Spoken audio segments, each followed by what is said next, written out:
Welcome to RS academy. ముందుగా ఈరోజు జరిగిన జాతీయ, అంతర్జాతీయ, ప్రాంతీయ మరియు ఇతర అంశాలను క్షుణ్ణంగా పరిశీలిద్దాం. ముందుగా ఈరోజు కరెంట్ అఫైర్ ఏంటి సార్ అంటే చిరుత పులుల నేత్ర వర్ణజితం అనే ఒక కాన్సెప్ట్ అనేది మనకు రావడం జరిగింది. అంటే కర్ణాటక రాష్ట్రంలోని గుండ్లపేట ఎక్కడ సార్ అంటే ఏదైతే గుండ్లపేట అనే ప్రాంతం ఉంటుందో ఆ ప్రాంతంలో మనకి ఈ యొక్క నేత్రవర్ణం ఇక్కడ చూడండి, మనకు ఇక్కడ ఒక కలర్ అండ్ ఇక్కడ ఒక కలర్, ఈ యొక్క పులులకు సంబంధించిన రెండు రకాల కలర్ నేత్రవర్ణం అనేది కనబడడం జరిగింది. ఎక్కడ సార్ అంటే బందీపూర్ పులుల అభయారణ్య ప్రాంతంలో కర్ణాటకలోని ఎక్కడ సార్ అంటే బందీపూర్, కర్ణాటకలోని బందీపూర్ అభయారణ్యం ఏదైతే ఉందో ఈ అభయారణ్యం ప్రాంతంలో మనకి ఈ యొక్క నేత్రవర్ణం కలిగిన పులి కనబడడం జరుగుతుంది. అయితే దీని యొక్క ఎడమ కన్ను అనేది ఎడమ కన్ను అనేది గోధుమ వర్ణంలో కనబడడం జరిగినది, గోధుమ వర్ణం. అదే కుడి కన్ను అనేది చూసుకుంటే మనకి లేత ఆకుపచ్చ వర్ణంలో ఈ యొక్క పులి యొక్క కన్ను అనేది కనబడడం జరిగింది. ఇక్కడ కొంచెం జాగ్రత్తగా చూడండి, ఎక్కడ కనబడింది సార్ అంటే కర్ణాటకలోని గుండ్లపేట బందీపూర్ ప్రాంతంలో ఇది కనబడడం జరుగుతుంది. ఒక చెట్టు పైన విశ్రాంతి తీసుకుంటున్న సమయంలో మనకి ఇది కనబడడం జరుగుతుంది. అయితే మనకు ఆల్రెడీ చూడండి 1973 ఏప్రిల్ నెలలో ఏప్రిల్ 1 ప్రాజెక్ట్ టైగర్ ని చేపట్టడం జరిగింది. ఏదాన్ని చేపట్టారు సార్ అంటే ప్రాజెక్ట్ టైగర్ ని చేపట్టడం జరిగింది. ఈ ప్రాజెక్ట్ టైగర్ ద్వారా భారతదేశంలో 8 టైగర్ రిజర్వ్లను ప్రకటించారు. మనకి ఎన్ని టైగర్ రిజర్వ్లు ప్రకటించారు సార్ అంటే 8 టైగర్ రిజర్వ్లను ప్రకటించడం జరిగింది మనకి. అయితే మొత్తం టైగర్ రిజర్వ్లు చూసుకుంటే భారతదేశంలో 55 టైగర్ రిజర్వ్లు అనేవి ఉండడం జరుగుతుంది మనకి. అయితే దీంట్లో 55వ టైగర్ రిజర్వ్ ఏది సార్ అంటే రాజస్థాన్ లోని ధోలాపూర్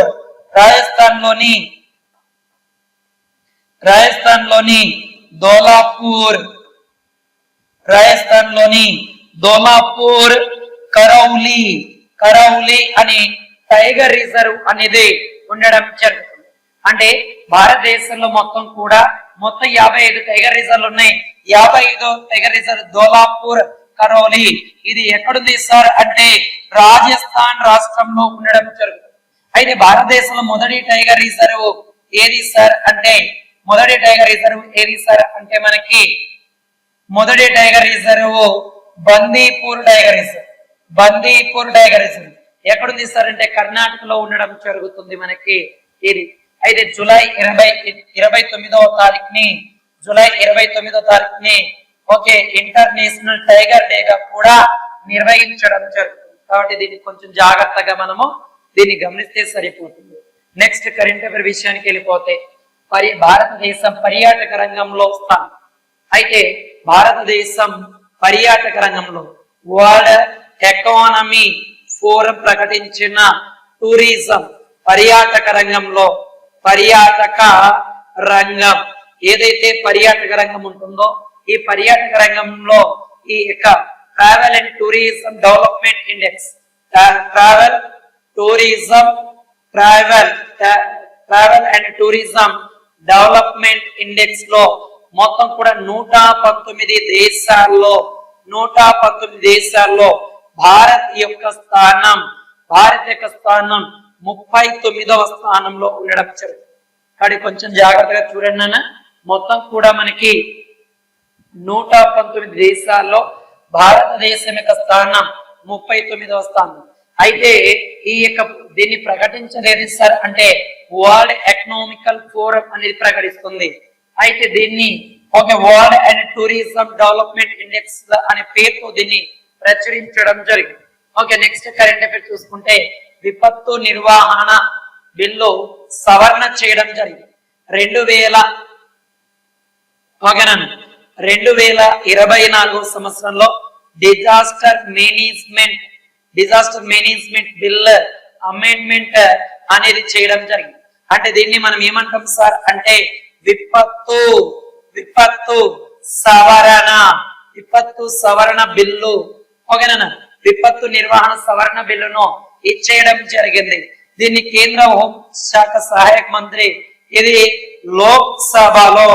లోక్సభలో దీన్ని ప్రవేశపెట్టడం జరిగింది.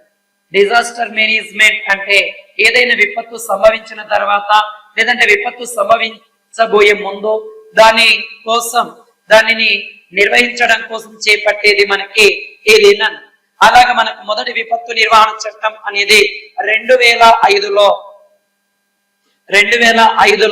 విపత్తు నిర్వహణ చట్టాన్ని చేయడం జరిగింది. కొంచెం జాగ్రత్తగా చూడండి అన్న. ఈ సవరణ బిల్లును పార్లమెంట్ లో ప్రవేశపెట్టడం జరిగినది. ఓకే, మొదట్లో 2005లో దీన్ని విపత్తు నిర్వహణ చట్టం చేశారు. ఇది ఎవరి ఆధ్వర్యంలో ఉంటుంది సార్ అంటే హోమ్ మినిస్ట్రీ ఆధ్వర్యంలో, కేంద్ర హోం మంత్రిత్వ శాఖ అధీనంలో ఉండడం జరుగుతుంది. ఓకే, నెక్స్ట్ కరెంట్ అఫైర్ విషయానికి వెళ్ళిపోతే ఓకేనా, ఖనిజాల ఉత్పత్తికి సంబంధించి ఈ యొక్క 2000 ఖనిజాల ఉత్పత్తి సంబంధించి ఏవైతే ఖనిజాలు ఉంటాయో ఈ ఖనిజాల ఉత్పత్తి పైన ఒక డేటాను ప్రకటించారు. 2023-24 ఫైనాన్సింగ్ ఇయర్ డేటాను ప్రకటించడం జరిగింది. ఏంటి సార్ అంటే మనకి దీంట్లో భాగంగా 275 మిలియన్ మెట్రిక్ టన్నులు ఉత్పత్తి పెరిగింది. ఇది ఏంటి సార్ అంటే ఇనుప ఖనిజం. దాని తర్వాత చూసుకుంటే మనకి సున్నపురాయి. ఏది సార్ అంటే సున్నపురాయి చూసుకుంటే మనకి 450 మిలియన్ మెట్రిక్ టన్నులు సున్నపురాయి పెరగడం జరిగింది. అదే ఇనుప మరియు ఖనిజం అనేది పెరిగింది. దాని తర్వాత మాంగనీస్ చూస్తే మనకి ఎంత సార్ అంటే 0.9 మిలియన్ మెట్రిక్ టన్నుల నుంచి ప్రెసెంట్ 1.0 మిలియన్ మెట్రిక్ టన్నులకు పెరగడం జరిగింది. ఖనిజాలలో మనకి ఖచ్చితంగా పడడానికి ఆస్కారం. అయితే భారతదేశం చూసుకుంటే గ్లోబల్ ర్యాంకింగ్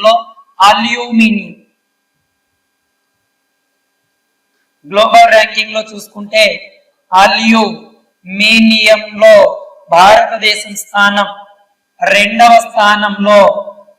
స్థానంలో భారత్ అనేది ఉంది. అదే సున్నపురాయిలో భారతదేశం స్థానం ఓకేనా 3వ స్థానంలో కలదు. అదే ఇనుప ఖనిజంలో ఓకేనా ఇనుప ఖనిజంలో భారతదేశం యొక్క స్థానం 4వ స్థానంలో ఉండడం జరుగుతుంది. ఇది ఏ దాంట్లో సార్ అంటే ఉత్పత్తిలో అని చెప్పవచ్చు. ఏ దాంట్లో సార్ అంటే ఉత్పత్తిలో ఇది 4వ స్థానంలో ఉండడం జరుగుతుంది. కాబట్టి దీన్ని కొంచెం జాగ్రత్తగా నీట్ గా చూడండి. దాని తర్వాత నెక్స్ట్ కరెంట్ అఫైర్ ఏంటి సార్ అంటే మహిళా ఎంటర్‌ప్రెన్యూర్ ప్రోగ్రామ్. ఓకేనా, నేషనల్ స్కిల్ డెవలప్మెంట్ లో భాగంగా ఏం చేసింది సార్ అంటే ఉమెన్ ఎంటర్‌ప్రెన్యూర్‌షిప్ ప్రోగ్రామ్ ను కేంద్ర ప్రభుత్వం ప్రవేశపెట్టడం జరిగింది. దీన్ని రెండు దశలలో ప్రవేశపెట్టడం జరుగుతుంది. దీన్ని నేషనల్ స్కిల్ డెవలప్మెంట్ కార్పొరేషన్ ఈ యొక్క స్కీమ్ ని ముందుండి నడిపించబోతుంది. కానీ కొంచెం ప్రోగ్రామ్ దానికి సంబంధించిన కొంచెం జాగ్రత్తగా చూడండి. ఓకే, ఇది చూడండి. నేషనల్ స్కిల్ డెవలప్మెంట్ అనేది 1956వ సంవత్సరంలో దీన్ని ఏర్పాటు చేయడం జరిగినది. ఇది లాభాపేక్ష లేని పబ్లిక్ లిమిటెడ్ కంపెనీగా 2008లో చేశారు. ఇది భారత నైపుణ్య అభివృద్ధి వ్యవస్థాపక మంత్రిత్వ శాఖ అధీనంలో ఉండడం జరుగుతుందిగా చెప్పడం జరుగుతుంది. ఓకే, నెక్స్ట్ చూసుకుంటే ఓకేనండి గ్రేట్ నికోబార్ లో ఇన్ఫ్రాస్ట్రక్చర్ ప్రాజెక్ట్ ను చట్టపరమైన సవాళ్లు అనేవి వచ్చాయి. ఎక్కడ సార్ అంటే గ్రేట్ నికోబార్. ఈ గ్రేట్ నికోబార్ అనేది అండమాన్ నికోబార్లలో ఉండే దీవేన. దీనికోసం అండమాన్ నికోబార్ దీవులలో మొత్తం కూడా ఈ గ్రేట్ నికోబార్ యొక్క వైశాల్యం ఎంత సార్ అంటే 910 చదరపు కిలోమీటర్ల వైశాల్యం అనేది ఉంటుంది. అయితే దీనికి సంబంధించి 2021లో నీతి ఆయోగ్ అనేది ఏం చేసింది సార్ అంటే దాదాపుగా 72,000 కోట్ల రూపాయలతో ఇది ఇన్ఫ్రాస్ట్రక్చర్ ప్రాజెక్టుకు శంకుస్థాపన చేయడం జరిగింది.